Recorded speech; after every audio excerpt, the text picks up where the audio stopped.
റഷ്യയിലും തുർക്കിയിലെല്ലാം ഞാൻ പോയ സമയത്ത് രാത്രി കുറേ റോഡിൽ പെട്ടുപോയിന്. കാരണം മാപ്പില്ലാത്ത റോഡിലൂടെ എണ്ണയില്ലാണ്ടും പിന്നെ എനിക്ക് സൗദിയിലത്തെ സമയത്ത് കുറേ ഈ ഒരു സ്പിരിച്വൽ ഫീലാണ് എനിക്ക് ഇപ്പോഴും ഞാൻ എൻ്റെ യാത്ര തുടങ്ങിയ മുതൽ എന്തോ ഒരു സ്പിരിച്വൽ സാധനം എൻ്റെ കൂടെ യാത്ര ചെയ്യുന്ന പോലത്തെ ഒരു ഫീലാണ്, എന്നെ പ്രൊട്ടക്റ്റ് ചെയ്യാൻ വേണ്ടിയിട്ട്. അതെനിക്ക് എപ്പോഴും തോന്നുന്നു. ഞാൻ രാത്രിയിൽ ഒറ്റയ്ക്ക് സംസാരിക്കുമ്പോൾ എന്നെ കേട്ട് നിൽക്കാൻ ആരോ എൻ്റെ കൂടെ ഉണ്ട്, എൻ്റെ വണ്ടിയിൽ അല്ലെങ്കിൽ എൻ്റെ കൂടെ ഉണ്ടെന്ന് എനിക്ക് എപ്പോഴും ഫീൽ ചെയ്യുന്നുണ്ട്. ചിലപ്പോൾ ആ ഒരു ശക്തിൻ്റെ എല്ലാം കൊണ്ട് ഇതായിരിക്കും ഞാൻ ഇവിടെ വരെ എത്തിയിട്ടുണ്ടാവുക. നമ്മൾ എന്താഗ്രഹിച്ചാലും ശക്തമായ ആഗ്രഹം ഉണ്ടെങ്കിൽ നമ്മൾ ഇറങ്ങുക.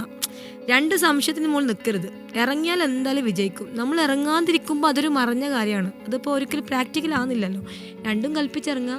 പിന്നെ പടച്ചോനാണ് വലുത്. നമ്മളെ ഉണ്ടാക്കിയിട്ടുണ്ടെങ്കിൽ നമുക്ക് എന്തെല്ലാം ചെയ്യാൻ പറ്റുമെന്ന് ഓനിക്കറിയാലോ. നമ്മൾ ഇറങ്ങുക, അത്രയേ ഉള്ളൂ. അപ്പോൾ ഒറ്റ കോൺഫിഡൻറ്റ് കൊണ്ടാണ് ഞാൻ എൻ്റെ യാത്രകളെല്ലാം പുറത്തിറക്കിയത്. അല്ലാണ്ട് എൻ്റെ കയ്യിൽ എവിടെയാണ് പൈസ? ഞാൻ ജോലിക്ക് പോകുന്നില്ലല്ലോ. സാധാരണ എല്ലാ ആളുകളും യാത്രയിൽ നിന്ന് കുറേ സമ്പാദിക്കും. പക്ഷെ ഞാൻ യാത്രയിൽ നിന്ന് സമ്പാദിച്ചത് കുറേ കടങ്ങളും കുറേ നല്ല ഓർമ്മകളും മാത്രമാണ്. പക്ഷെ അത് ഞാൻ ഹാപ്പിയാണ്. എനിക്കതിൽ സമ്പാദിക്കാനല്ലോ നമ്മൾ പോകുന്നത്. പിന്നെ ഒരു യൂട്യൂബറും ബ്ലോഗറും ഇല്ലാത്തതുകൊണ്ട് എൻ്റെ യാത്രകൾ എനിക്ക് അങ്ങനെ ആളുകളിലേക്ക് എത്തിക്കാനുള്ളത് കുറച്ച് മാത്രമേ പറ്റിയുള്ളൂ. ഇങ്ങനെ പണ്ടത്തെ ഈ കൊൽക്കത്തയിൽ പോയ കഥ, മുംബൈ പോയ കഥ അങ്ങനെ പറയുമ്പോൾ ഞാൻ ഇന്ത്യയിൽ ഇങ്ങനത്തെ സ്ഥലങ്ങളുണ്ടോ? ആ 12 വയസ്സിലൊരു പെൺകുട്ടിൻ്റെ മനസ്സിൽ യാത്രൻ്റെ കഥകൾ കൊണ്ടുവന്ന എൻ്റെ ഉപ്പയാണ്. അപ്പോൾ പിന്നെ സ്കൂളിൽ ഇങ്ങനെ ഈ കൊല്ലത്തിലൊരിക്കൽ ടൂറ് പോകുമ്പം 500, 1000 ആ കാലഘട്ടം 92-ലെല്ലാം അത് കൊടുക്കാൻ, 95-ലൊന്നും കൊടുക്കാൻ ഒന്നും ഇല്ല, 2000-ലൊന്നും കൊടുക്കാൻ അറിയാലോ. ആ അവസ്ഥയിൽ അങ്ങനെ ഭയങ്കര പൈസയാണല്ലോ. അപ്പം എൻ്റെ ഫ്രണ്ട്സെല്ലാം പോകുമ്പം ഞാൻ പോകില്ല ടൂറിന്. അപ്പോൾ എനിക്കത് ഭയങ്കര ഒരു എന്താ പറയുക, റിവെഞ്ച് പോലെ എന്തുകൊണ്ട് എനിക്ക് പോകാൻ പറ്റത്തത്. അപ്പോൾ ഞാൻ കുറച്ച് വലുതായാൽ എനിക്ക് എല്ലായിടത്തും പോകണം എന്നൊരു ചിന്ത ആയിട്ട് വന്നു.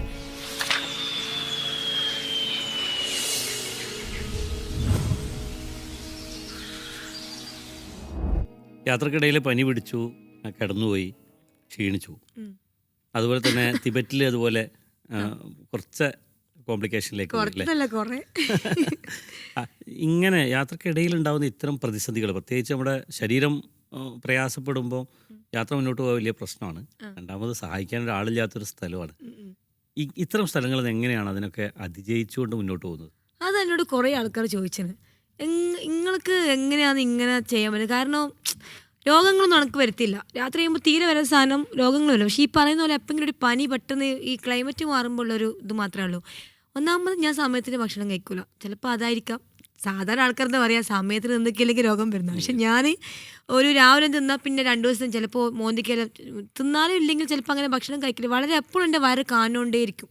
അങ്ങനത്തെ ഇതിലുണ്ട്. ചിലപ്പം ഭക്ഷണം കഴിക്കാത്തതുകൊണ്ടായിരിക്കും എനിക്ക് അങ്ങനെ ചെയ്യാൻ പറ്റുന്നത്. പിന്നെ നമ്മൾ ക്രേസ് എന്ന് വെച്ചാൽ സമയത്തിന് ഫുഡ് തപ്പി നടക്കലല്ലോ. നമ്മൾ ഈ ഇങ്ങനെ കണ്ണും തുറന്ന് ദുനിയാവിൻ്റെ ഈ ഒരു കാഴ്ചയിൽ ഇങ്ങനെ മതിമറന്ന് പോകുമ്പോൾ നമുക്കതിലേക്ക് നമ്മളെ ബോഡി തളരുന്നുണ്ടോ എന്ന് പോലും നമ്മൾ ശ്രദ്ധിക്കില്ല. അപ്പം നമ്മൾ ചിന്തിക്കാത്തതുകൊണ്ട് ഈ കാണുന്ന പോസിറ്റീവ് എനർജികളാണ് എൻ്റെ യാത്രയിൽ കണ്ട ഇങ്ങനെ കൊണ്ടുപോയൊരു സാധനം. അപ്പോൾ എൻ്റെ ഒരു ഹെൽത്ത് എന്ന് പറയുന്നത് ഈ പറയുന്ന ഞാൻ പോയ നാട്ടിൽ നിന്ന് കിട്ടുന്ന ഈ സാധനങ്ങളാണ്, ഈ എനർജികളാണ് എൻ്റെ ഒരു എനർജി എന്നാണെങ്കിൽ പറയാം. ഓക്കെ.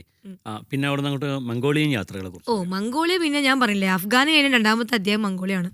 മംഗോളിയ പറഞ്ഞു കേട്ടൊരു രാജ്യം. അതായത് പിന്നെ പണ്ട് മംഗോളിയെ കൊണ്ട് പറയണമെങ്കിൽ പിന്നെ നമ്മൾ വേറെ തുർക്കിയിലേക്ക് പോകണം, ഓട്ടോമനിലേക്ക് പോകേണ്ടി വരും. പണ്ട് കഅബ പിടിച്ചെടുക്കാൻ വേണ്ടിയിട്ട് മംഗോൾസ് വന്ന സമയത്ത് കഅബനെ സംരക്ഷിച്ചിട്ട് അവിടുത്തെ പല സാധനങ്ങളും കൊണ്ടുപോയത് ഓട്ടോമൻസാണ്, ഓസ്മാനിയ ഖിലാഫ്. അപ്പോൾ അതിപ്പോഴും ഇസ്താംബൂളിലെ മ്യൂസിയത്തിൽ നിങ്ങൾക്ക് കഅബൻ്റെ കില്ലയും അതുപോലെ തന്നെ താക്കോലും പണ്ടത്തെ സംഭവങ്ങളെല്ലാം നിങ്ങൾക്ക് കിസ്വ വരെ അവിടെ കാണാൻ പറ്റും. അപ്പോൾ പിന്നെ ചെങ്കിസ് ഖാനാണ് നമ്മളെല്ലാം വെല്ലുപ്പാന്ന് വേണമെങ്കിൽ പറയാം. ഏഷ്യക്കാരെ ജീന് ചെങ്കിസ് ഖാനെ മേത്താന്ന് പറയാം. അപ്പോൾ ചെങ്കിസ് ഖാൻ്റെ നാട്ടിലേക്ക് ഞാൻ പോയിക്കൊണ്ടിരിക്കുമ്പോൾ ഈ മംഗോളിയയിൽ പോകുമ്പോൾ മുഴുവനും ചൈനയാണ് മംഗോളിയക്ക് റോഡ് കൊടുത്തത്. കാരണം മംഗോളിയ അത്ര ഒന്നും സാമ്പത്തികമായി കാര്യമായിട്ടുള്ളൊരു ഒന്നും ഇല്ലാത്തൊരു രാജ്യമാണ്. അപ്പോൾ അത് 2 വേ ആണ്. ഒറ്റ റോഡിൽ അങ്ങോട്ടും ഇങ്ങോട്ടും വണ്ടി വരും. സെയിം അഫ്ഗാൻ്റെ ഒരു തന്നെ. പക്ഷെ 2 സൈഡിൽ ഐസേനും റോഡുമിൽ കുറേ സമയം ഇങ്ങനെ ഐസ് ഇട്ടിട്ട് ഇങ്ങനെ സ്പ്ലിറ്റായി പോയിട്ട് വണ്ടി കുറേ സമയം ഇങ്ങനെ തെന്നി മാറിയിട്ടല്ലേ ഉണ്ടായിരുന്നു. പക്ഷെ അതിനെല്ലാം ആ ഒരു ടയറിലും ആ ഒരു വണ്ടിയിലും എങ്ങനെയോ അത് പിടിച്ച് പോയി. അല്ലെങ്കിൽ നമ്മൾ തെന്നി മാറിയാൽ പിന്നെ അകത്തേക്ക് കയറാൻ പറ്റില്ല, അത്രയ്ക്ക് ബുദ്ധിമുട്ടാണ്. അപ്പോൾ പിന്നെ ഞാൻ എണ്ണ അടിക്കാൻ നിർത്തിയ സമയത്ത് ഒരു കുട്ടി ഓടി വന്നിട്ട് പറഞ്ഞ്, ഞാൻ നിങ്ങളെ വീഡിയോ കണ്ടിട്ടുണ്ടോ? ഞാൻ പറഞ്ഞേ മംഗോളിയയിൽ ഇവനെങ്ങനെ എൻ്റെ വീഡിയോ കാണാം? ഞാൻ നിങ്ങളെ ഫിഫ മുതൽ പിന്നെ ഫിഫ ഉണ്ടല്ലോ, ഫിഫ വേൾഡ് കപ്പ് എനിക്ക് തോന്നുക ലോകത്തിലിപ്പോൾ അത്യാവശ്യം ആളുകൾ അർജൻറ്റീനയിൽ നിന്ന് വരെ എനിക്ക് ആൾക്കാർ മെസ്സേജ് അയക്കലുണ്ട്. അപ്പോൾ അത്യാവശ്യം ആൾക്കാർക്ക് എൻ്റെ വീഡിയോ എന്നെ കണ്ടതുകൊണ്ട് അവർക്ക് എന്നെ അറിയാം. അപ്പോൾ അങ്ങനെ ഓനോൻ്റെ വീട്ടിൽ കൊണ്ടുപോയി. ഓൻ്റെ വീട് എന്ന് പറഞ്ഞാൽ നമ്മൾ ഈ കാശ്മീരിലെ ഗുജ്ജാറുകളെ വീട്ടിൽ പോയൊരു അവസ്ഥയാണ്. ഒരു സാധാ മരത്തിൻ്റെ ഒരു വീട്, ഉള്ളിൽ വലിയൊരു ചൂള, ആ ചൂളൻ്റെ ഉള്ളിൽ നിന്നാണ് അടുപ്പും ചൂടും എല്ലാം നടക്കുന്നത്. അപ്പോൾ അന്ന് ഓൻ്റെ വീട് താമസിച്ച് അവർ പിന്നെ ചായ 24 മണിക്കൂറും ചായ ഗ്രീൻ ടീ കുടിക്കുന്ന ആൾക്കാരാണ്. പിന്നെ ഈ പറഞ്ഞ പോലെ തണുപ്പെന്നെല്ലാം പറഞ്ഞാൽ പുറത്ത് മൂത്രയ്ക്കാനും കുറച്ച് ചോളിയാണ് അവിടെ, അങ്ങനെ മോള് ഷീറ്റൊന്നും ഇല്ലാത്തൊരു വട്ടമുള്ളൊരു ചോളി. അവിടെ കക്കൂസിൻ്റെ സംഭവമൊന്നും ഇല്ല കേട്ടോ. ടോയ്ലറ്റിന് ഒരു സംഭവമേ ഇല്ല. ഒരു ഒരു ഒരു റൗണ്ട് കുത്തി ഇതിൽ അതിലാണ് ഇവർ പരിപാടികളും ചെയ്യുക. വെള്ളം എടുത്ത് കൊണ്ടുപോവുക, പൈപ്പും കാര്യങ്ങളൊന്നുമില്ല. അപ്പോൾ അന്ന് ഓൻ്റെ വീട് താമസിച്ച് ഓൻ്റെ ഉമ്മാനെ കണ്ട് പിന്നെ കുടുംബക്കാരെല്ലാം അവിടെ വന്ന്. അപ്പോൾ പിന്നെ രാവിലെ ഭക്ഷണം കഴിച്ച് അവിടെ നിന്ന് ഇറങ്ങി. ആ വീട് എനിക്ക് തോന്നുന്നത് സങ്കല്പിക്കാൻ പറ്റാത്തൊരു വീടാണ്. ഇതുപോലത്തെ ഒരു ഏരിയൻ്റെ ഉള്ളിൽ 2-3 ചുമര്, ഒരു ചുമരിന് പകരം ഒരു സാധനം വെച്ചിട്ടാണ് റൂം കയറ്റി ഒരു മാറ്റി വെച്ചത്. അപ്പോൾ എനിക്ക് ശരിക്കും കാശ്മീരിലെ ഗുജറിലെ വീട്ടിൽ പോയത് സെയിം ഫീൽ തോന്നി. പിന്നെ ഫുൾ ടൈം ഈ ചൂള ഉള്ളത് കൊണ്ട് കറണ്ടുകൾ അങ്ങനെ പ്രവർത്തിക്കുന്നില്ല അവിടെ. ഈ ചൂളയാണ് ആ വീട്ടിൽ ഫുള്ളും ചൂട് കൊടുക്കുന്നത്. രാവിലെ കത്തി സാധനം മോന്തി വരെ ഇത് കത്തിക്കും. അപ്പോൾ മോന്തിക്ക് രാവിലെ വരെ ആ ചൂട്ടിൽ നമുക്ക് അതിൻ്റെ ഉള്ളിൽ ഭയങ്കര ചൂട് തോന്നും, പുറത്ത് ഭയങ്കര തണുപ്പായിരിക്കും. അങ്ങനെ അത് കഴിഞ്ഞിട്ട് പിന്നെ ഫസ്റ്റ് ഞാൻ പിന്നെ നേരെ 1000 കിലോമീറ്റർ ഓടിയിട്ട് ഒരു ടൗണെത്തിയപ്പം ഹോട്ടലൊന്നും എടുക്കാൻ കാണുന്നില്ല. അപ്പം ഒരാൾ ഇങ്ങനെ വന്ന് കുറേ ആൾക്കാർ വന്ന് സംസാരിച്ചപ്പോൾ അയാൾ വീട്ടിൽ കൊണ്ടുപോയി. അപ്പോൾ അവിടെ ഇരുന്ന് കുറേ ഭക്ഷണം കഴിച്ച് രാവിലെ അവിടെ നിന്ന് വിട്ട് എന്നിട്ട് ഞാൻ നേരെ ഉലാൻ ബത്താർ പോയി. ഉലാൻ ബത്താറിൽ എനിക്ക് ഇൻസ്റ്റഗ്രാമിൽ പരിചയപ്പെട്ടൊരു പെണ്ണുണ്ട്. പിന്നെ എല്ലായിടത്തും ലോക്കൽസിൻ്റെ ഇൻസ്റ്റഗ്രാം വരുന്നുണ്ട്. അവർ വീടുകളിൽ പോകാൻ ഭയങ്കര സുഖമാണ്. അങ്ങനെ അവിടെ 2 ദിവസം നിന്ന് 1-2 ടൈംസ് ഓഫ് ഇന്ത്യയിലുള്ള കുറേ പിന്നെ ലൈവും കാര്യങ്ങളിലും വന്നത്. അവിടെ നിന്നാണ് എൻ്റെ ചൈനയിലേക്കുള്ള പേപ്പേഴ്സും കാര്യങ്ങളും റെഡിയാകുന്നത്. അപ്പോൾ എൻ്റെ ഗൈഡ് പറഞ്ഞു നാളെ രാവിലെ ആകുമ്പോഴത്തേക്ക് നിങ്ങൾ ബോർഡർ എത്തണം. അങ്ങനെ രാത്രി ഞാൻ ഉലാൻ ബത്താറിന്ന് വിട്ട് 1000 കിലോമീറ്റർ കഴിഞ്ഞ് മംഗോളിയയിൽ ഏറ്റവും പ്രശ്നം എന്തറിയോ, അവിടെ എണ്ണയില്ല. ആടെ ഗവൺമെൻറ്റും സിറ്റിസണും തമ്മിൽ എന്തോ ഒരു കുഴപ്പമാണ്. അപ്പോൾ ഒരു എന്തോ ഒരു പ്രശ്നം നടക്കുന്നുണ്ട് തന്നെ. ഓരോ സ്ഥലത്തും എണ്ണക്ക് ഭയങ്കര ക്ഷാമം. ഇവർ റഷ്യയിൽ നിന്നും ചൈനയിൽ നിന്നാണ് ഇവരധികവും, റഷ്യയിൽ നിന്നാണ് അധികം എണ്ണ എടുക്കുക. അപ്പോൾ അതുകൊണ്ട് തന്നെ 55 ഉറുപ്പിയുള്ളൂ, ഭയങ്കര കുറവ് പൈസയേ ഉള്ളൂ. പക്ഷേ ഈ റേഷന് കൊടുക്കുന്ന പോലെ അളന്ന് മുറിച്ചിട്ട് 5 ലിറ്റർ 4 ലിറ്റർ എനിക്കവിടെ 5 നാൾ നടക്കുക. എൻ്റെ വണ്ടിയിൽ അത്യാവശ്യം വേണമല്ലോ. അങ്ങനെ ഒരു 2 ദിവസം എണ്ണ ഇല്ലാണ്ട് തെണ്ട് നടന്നിട്ട് അവസാനമാണ് നമുക്ക് എണ്ണ കിട്ടുന്നത്. അങ്ങനെ ഒരു ദിവസം ഞാൻ പിന്നെ റോഡിൽ വന്നുകൊണ്ടിരിക്കുന്ന സമയത്ത് വണ്ടി നിന്ന്, കാരണം വണ്ടിയിൽ എണ്ണയില്ല. പടച്ചോൻ എന്താ ചെയ്യുക, ഒരു 2 സൈഡിൽ ഐസാണ്. ഞാൻ മാപ്പ് നോക്കിയപ്പോൾ അവിടുന്ന് 50 കിലോമീറ്റർ അപ്പുറത്ത് ഒരു പമ്പ്, എങ്ങനെ 50 കിലോമീറ്റർ പോകും. അങ്ങനെ നിന്ന സമയം ഞാൻ എന്താക്കി മെല്ലണ, പിന്നെ എന്ത് വന്നാലും ഒരു കൂസലും ഇല്ല. ഇതിന് കൊക്കത്ര കുളം കണ്ടത് പറഞ്ഞ പോലെ ഇതിനേക്കാളും വലുതായിട്ട് അവൾ വരുന്ന രീതിയിൽ പുറത്തിറങ്ങി കൈ കൊണ്ടും കാണ്ട് ഇങ്ങനെയെല്ലാം കാണിച്ചപ്പോൾ ഒരാൾ നിർത്തി. ഞാൻ പറഞ്ഞു ഇങ്ങനെ പെട്രോൾ ബെൻസി പറഞ്ഞപ്പോൾ അയാൾക്ക് മനസ്സിലായി. അപ്പോൾ എൻ്റെ ബാക്കിൽ ഒരു ക്യാനുണ്ട്, ജെറി ക്യാൻ, അത് ഊരിയിട്ട് ഞാൻ മൂപ്പരെപ്പുറം ട്രക്കിലേക്ക് കയറി. പിന്നെ അങ്ങത്തുനിന്ന് വരെ നമ്മൾ കുറേ വർത്തമാനം പറഞ്ഞ് ഓരോരോ ഭാഷയിലും ഞാൻ എൻ്റെ ഭാഷയിലും കുറേ വർത്തമാനം പറഞ്ഞ് അവരെന്നെ പമ്പിലിറക്കി. പമ്പിൽ നിന്ന് ഈ ഒരു 20 ലിറ്റർ എണ്ണ ക്യാനും എടുത്ത് പിന്നെ തിരിച്ചു പോകാൻ വണ്ടി വേണ്ടേ. കുറേ വണ്ടിക്കാർ നിർത്തി, കുറേ ആൾക്കാർ നമ്മൾ അത്ര ദൂരം ഇവിടെ വരെ മാത്രമേ ഉള്ളൂ. അപ്പോൾ അവസാനം ഒരാൾ വന്ന് അയാൾ വണ്ടിയിൽ കയറി, പിന്നെ അവിടെ ഇറങ്ങി അയാളങ്ങ് പോയി. എന്നിട്ട് ഞാനിത് ഭയങ്കര വെയിറ്റാണ്, ഇത് എണ്ണ ഒഴിച്ച് കഴിഞ്ഞാൽ പിടിക്കാൻ. ഞാൻ റൂബൽ കാലിക്ക് ശേഷം മംഗോളിയ എന്നാണ് എണ്ണ ഉപയോഗിക്കുന്നത്, കാരണം സ്റ്റോക്ക് ചെയ്യേണ്ട ആവശ്യമില്ലല്ലോ. അങ്ങനെ വീണ്ടും എണ്ണ നിറച്ച് അതൊരു വല്ലാത്തൊരു എക്സ്പീരിയൻസ് ആയിരുന്നു കേട്ടോ. അത് പിന്നെ എണ്ണ അതിലത്തെ ഒഴിച്ച് പിന്നെ ഇതെല്ലാം കഴിഞ്ഞ് പിന്നെ ചൈന എത്തിയ സമയത്താണ് എനിക്ക് ശ്വാസം നേരെ വീണത്. കാരണം ചൈന എത്തിയാൽ പിന്നെ ഒന്നും പേടിക്കണ്ട, നേരെ ഇന്ത്യയിലേക്ക് ഇറങ്ങി വരാം. ചൈന കയറാൻ പറ്റിയില്ലെങ്കിൽ ഞാനും എൻ്റെ രാത്രി സ്ട്രെക്കാവും, കാരണം ചൈന കടക്കാണ്ട് ഇന്ത്യയിലേക്കൊരു വരത്തില്ല. അവസാനം ചൈനയിലേക്ക് കയറിയപ്പോൾ നമ്മൾ നാട്ടിലേക്ക് എത്തുന്നു എന്നുള്ളൊരു ഫീല് ഭയങ്കരമാണ്. കാരണം ചൈനയിൽ അങ്ങനെ എല്ലാവർക്കും പോകാൻ പറ്റില്ല. നമുക്ക് പേപ്പേഴ്സ് ഉണ്ടെങ്കിലും അവിടുത്തെ ഗവൺമെൻറ് കസ്റ്റംസിന് എന്തെങ്കിലും തോന്നി നമ്മൾ തിരിച്ചയക്കും. അതാണ് അവിടുത്തെ അവസ്ഥ. അപ്പോൾ അവിടെ ഗൈഡ് സിസ്റ്റമാണ്. ഏകദേശം ഒരു 5 ലക്ഷം റുപ്യ നമ്മൾ ഗൈഡിന് കൊടുത്താൽ മാത്രം. ഒരു ചൈനയിലെ അനുഭവം എന്ന് വെച്ചാൽ നമുക്ക് വേറെ നമ്പർ പ്ലേറ്റും തരും, ലൈസൻസും തരും. ആ ലൈസൻസിന് 3 മാസം, എനിക്കിപ്പം വാലിഡിറ്റി ഉണ്ട്, 3 മാസം ഉണ്ട്. അതിപ്പോൾ അവിടെ പോലെ ഏതെങ്കിലും 2 വണ്ടി ഡ്രൈവ് ചെയ്യാം. അങ്ങനെ ലൈസൻസും അതുപോലെ നമ്പർ പ്ലേറ്റും കിട്ടി. ഇറങ്ങിയപ്പോൾ ഒരു സന്തോഷം. അപ്പോൾ അങ്ങനെ പോലീസുകാരെല്ലാം ഇങ്ങനെ അവിടെ വന്ന സകല വണ്ടീൻ്റെയും പരിപ്പ് വരെ എടുത്ത് അവർ പരിശോധിച്ചു. പക്ഷേ ഒരാൾ പറഞ്ഞു വേണ്ട, നിങ്ങൾ പോയിക്കോ, നിങ്ങളെ വണ്ടി നമ്മൾ പരിശോധിക്കുന്നില്ല. അങ്ങനെ ചൈനയിൽ നിന്ന് കയറി. ചൈനയിൽ വന്നിട്ട് ഞാൻ ഫസ്റ്റ് ദിവസം നേരെ പോയത് ബീജിങ്ങിലേക്ക് പോകുന്ന വഴി ഏതാ, ടോളൊന്നുമില്ല.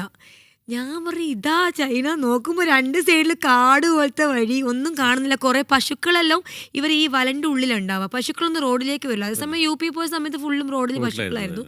ഇത് ഫുള്ളും പശുക്കൾക്ക് മെയിൻ റോഡിൻ്റെ 2 സൈഡിൽ ഫാമാണ്. അതായത് നേരത്തെ പറഞ്ഞത്, ചൈനയും തുർക്കിയെല്ലാം കൃഷിക്ക് വേണ്ടി മാത്രം ജീവിക്കുന്ന രാജ്യമാണ്.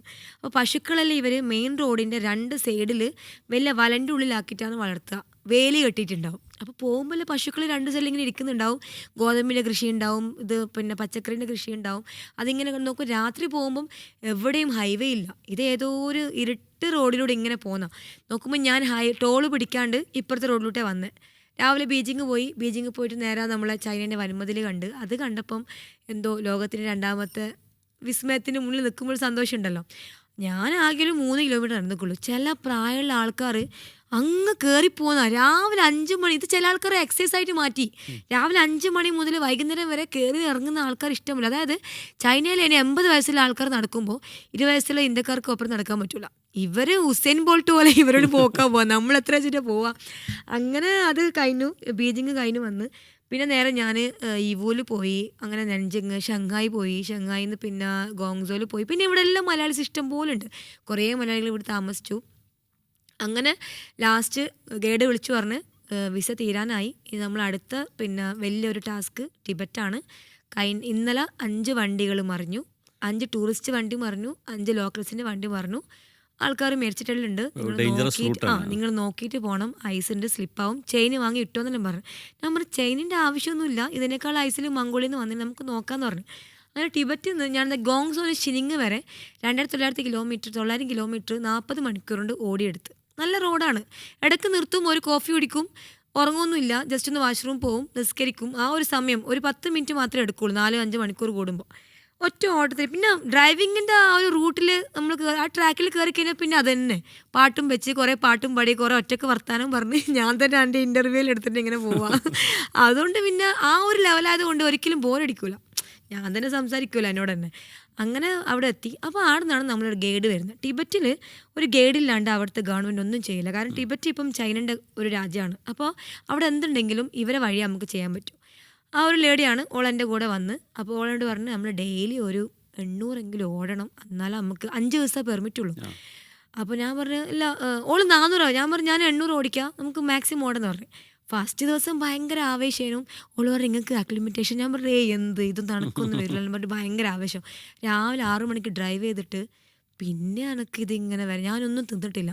ഒരു മില്ലറ്റ് സൂപ്പ് കുടിച്ചത് 6 മണിയാകുമ്പം ഛർദ്ദിക്കാൻ വന്ന് തലകറങ്ങി എന്തെല്ലോ ആയി. ഛർദ്ദിച്ച് കഴിഞ്ഞപ്പോൾ കുറച്ച് ആശ്വാസമായി. അവൾ പറഞ്ഞു ഇന്ന് നമുക്ക് ഡ്രൈവ് ചെയ്യണ്ട. അന്ന് 800 കിലോമീറ്റർ കഴിഞ്ഞ്. അപ്പോൾ ഒരു ആൾ വന്നിട്ട് പറഞ്ഞു എൻ്റെ അവിടെ ഒരു ഹോട്ടലുണ്ടെങ്കിൽ അവിടെ നിന്നു. എന്നിട്ട് എനിക്ക് ഫ്രീ ആയിട്ട് ഓക്സിജൻ്റെ ബാഗ് വന്നു. അവിടെ ഓക്സിജന് നാട്ടിൽ 2000-3000 കൊടുക്കണം. അതെല്ലാം വളരെ കുറവാണ്, ഫെസിലിറ്റീസ് വളരെ കുറവാണ്. അന്ന് രാത്രി അത് മൂക്കിൽ വെച്ചേ ഓർമ്മയുള്ളൂ. രാവിലെ 7 മണിക്ക് ഞാൻ കണ്ണുറക്കുന്നത്. ആ ഓക്സിജൻ കയറിയപ്പോഴാണ് എനിക്ക് എണീച്ച് നിൽക്കേണ്ട ഒരു ആരോഗ്യം കിട്ടിയത്. അല്ലെങ്കിൽ ഞാൻ അവിടെ ശരിക്കും നമ്മൾ മരിക്കേണ്ട ഒരു അവസ്ഥയാണ്. എന്നെ അവൾ ചെക്ക് ചെയ്തപ്പോൾ പറഞ്ഞു നിങ്ങളെ ഓക്സിജൻ വളരെ ലെവല് താണു പോയിട്ടുണ്ട്. അങ്ങനെ അന്ന് വീണ്ടും പിന്നെ യാത്ര തുടങ്ങി. പക്ഷേ എനിക്ക് എന്ത് സംഭവിച്ചാലും പുറത്ത് കാണിക്കൂല. കാരണം ഞാൻ അടുത്തെന്താ അതാണ് ഈ ഒരു ക്യൂരിയോസിറ്റി പരാന്ത് കൊണ്ടാണ് ശരിക്കും പറഞ്ഞാൽ ഞാൻ ഇവിടെ എല്ലാം പോയില്ല. ശരിക്കും നട്ട പരാന്ത് തന്നെയാണ്, അല്ലാണ്ട് ആരൊന്നും ഇതിനൊന്നും പോകുന്നില്ല. വട്ടുണ്ടാ ഒരു ദിവസം പോവാൻ ഓക്കെയാ, ഒരാഴ്ച ഓക്കെയാ. ഏതോ രാജ്യത്ത് ഒരു വണ്ടിയും കൊണ്ട് ഇപ്പോൾ നമുക്ക് ചെക്കിങ് ആണെങ്കിൽ ഞാൻ പോകുന്നിടത്ത് എനിക്ക് ഫ്ലൈറ്റ് ചെയ്ത് നാട്ടിലെത്താം. പക്ഷേ ഈ സാധനം നാട്ടിലെത്തിക്കാണ്ട് എനിക്ക് ഇവിടെ നിന്ന് നിർത്തി വരാൻ പറ്റൂല. നമ്മൾ മാത്രം നോക്കിയാൽ പോരല്ലോ, വണ്ടി നാട്ടിലെത്തിക്കണ്ടേ. അങ്ങനെ ഡെയിലി 800 വെച്ച് ഓടി പിന്നെ ലാസ്റ്റ് ദിവസം 5000 മീറ്ററിൻ്റെ മുകളിലെത്തി. അത് ലോകത്തിലെ ഏറ്റവും ഹൈ പിന്നെ പാസ്സാണ് ഈ പറയുന്നത്. നമ്മൾ ഉമിലിംഗ്ല പാസ് മോട്ടറബിൾ പാസ്സാണ്. അതേസമയം ടിബറ്റിൻ്റെ ഏറ്റവും ഹൈ പാസ്സാണ് ഈ പറയുന്നത് 5000 മീറ്ററിലുള്ളൊരു പാസ്. അവിടെ എത്തിയപ്പം ഒരു 5 മിനിറ്റേ പുറത്ത് നിന്നിട്ടുള്ളൂ. ബോഡി തളരാൻ തുടങ്ങി. നമുക്കാവൂല, നമ്മൾ ഈ കടൽക്കരയിൽ ഓടിക്കളിക്കുന്നത്, നമ്മൾ ഈ തണുപ്പ് സ്ഥലത്ത് പോയിട്ട് നമ്മളെ ബോഡി തീരെ താങ്ങൂല. ഭയങ്കര പ്രശ്നമാണ്. അപ്പോൾ ആടെയാണ് ലോകത്തിൽ ഏറ്റവും ഹൈ ആൾട്ടിറ്റ്യൂഡ് ആയിട്ടുള്ള ടണലുള്ളത്. ആ ടണലിൻ്റെ പേരാണ് മറന്നുപോയി, ഞാനൊന്ന് ഫോട്ടോ എടുത്തിട്ടുണ്ടായിരുന്നു. അവിടെ എത്തിയ സമയത്ത് ഞാൻ എൻ്റെ റബ്ബിനോട് കുറേ എന്താ പറയണ്ടേ ശുക്ർ ചെയ്ത് ഞാൻ കരഞ്ഞുപോയി. കാരണം നമ്മളിങ്ങനെ യാത്ര ചെയ്ത് വരികയാണ്, പക്ഷേ ലോകത്തിൻ്റെ ഉച്ചിൻ്റെ മുകളിൽ ഇത്രയും എന്താ പറയണ്ടേ മാസങ്ങൾ ട്രാവൽ ചെയ്ത് വന്നെത്തി ഇവിടെ നമ്മൾ എത്തിപ്പെട്ടില്ലേ എന്ന് പറയുമ്പോഴുള്ളൊരു ഇതുണ്ടല്ലോ, നമുക്ക് നമ്മളോട് തന്നെ തോന്നുന്ന ഒരു എക്സ്ട്രാ സ്നേഹം, അതെല്ലാം എനിക്ക് ഭയങ്കര. അപ്പം ഞാൻ വേഗം എൻ്റെ ഫാമിലി നൗഷാദിനെയും എൻ്റെ ഉമ്മാനെയും മക്കളെല്ലാം ഇങ്ങനെ, അതായത് എനിക്ക് ലോകത്തിൽ കടപ്പാടുകൾ എന്ന് വെച്ചാൽ ഞാൻ ഈ യാത്രയിൽ തുടക്കം മുതൽ ഇപ്പം ഇന്നലെ ഈ ഒരു കേരളത്തിൽ ഇവിടെ എത്തിയപ്പം മുജീബ്ക്ക് അടക്കമുള്ള ഇങ്ങനെയുള്ള കണ്ടുമുട്ടിയ ആളുകളോടും അതുപോലെ തന്നെ എത്തിപ്പെട്ട സ്ഥലങ്ങളോടും പിന്നെ എൻ്റെ ഫാമിലിനോടും അവരോടാണ് എനിക്ക് ഏറ്റവും വലിയ കടപ്പാട്. പിന്നെ ഈ ഒരു റൂഹ് തന്ന് ഇത്ര വരെ എത്തിച്ച് തന്ന് പഠിച്ചോൻ, അങ്ങനെയെല്ലാം കുറേ എന്താ പറയുക നമുക്ക് പറയുമ്പോൾ ഇമോഷണൽ ആവും. അങ്ങനെ അത് ഒരു നിമിഷത്തേക്ക് എല്ലാം ചിന്തിച്ചു പോയി. അങ്ങനെ അവിടുന്ന് അപ്പോൾ ഓളോട് പറയാം, ഇവിടെ കുറേ വണ്ടികൾ വന്നിട്ട് ഇങ്ങനെ നിന്ന് പോയിട്ടുണ്ട്, നിങ്ങളെ വണ്ടി ഈ ഓക്സിജൻ്റെ കുറവാണ്ടായിട്ട് ഇങ്ങനെ ഓടുന്നുണ്ടല്ലോ. അപ്പോൾ ഞാൻ പറഞ്ഞു ഇന്ത്യൻ മേഡാണ്, ഇന്ത്യൻ മേഡിൻ്റെ ബാറ്ററിയാണ്, ഇന്ത്യൻ മേഡിൻ്റെ വണ്ടിയാണെന്ന് പറഞ്ഞിട്ട് ഭയങ്കര ഇങ്ങനെ പറഞ്ഞു. അപ്പോൾ ഓള് ഭയങ്കര എന്താ പറയണ്ടേ, നല്ല ഇതാണ് ഫ്രണ്ട്ഷിപ്പ്, നമ്മൾ ഭയങ്കര സംസാരിക്കും കുറേയല്ലോ, ഓക്കെ ഇംഗ്ലീഷ് അറിയാം. അങ്ങനെ കഴിഞ്ഞ് 4-ാമത്തെ ദിവസം എത്തി. 4-ാമത്തെ ദിവസം എത്തിയപ്പോഴാണ് വായിക്ക് രുചിയുള്ള ഒരു ചിക്കൻ്റെ പീസെങ്കിലും തിന്നാൻ കിട്ടിയത്. അതൊരു മുസ്ലിംസിൻ്റെ ഒരു ഏരിയയാണ് ആ ഭാഗത്ത്. ബാക്കി എല്ലായിടത്തും ഇവർ പന്നിൻ്റെ മോമോസ് ഉണ്ടാവുക, അത് നമുക്ക് തിന്നാൻ പറ്റില്ല. പിന്നെ ഭക്ഷണങ്ങളിൽ നമുക്ക് അക്ലിമേറ്റേഷൻ കാരണം രുചി വരില്ല.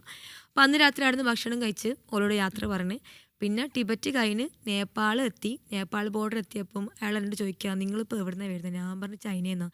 അതെങ്ങനെ ചൈനയിൽ നിന്ന് വരാൻ പറ്റും? പിന്നെ എൻ്റെ കഥകൾ കുറേ പറഞ്ഞ് ഇവർക്ക് അത്ഭുതം മാറുന്നില്ല.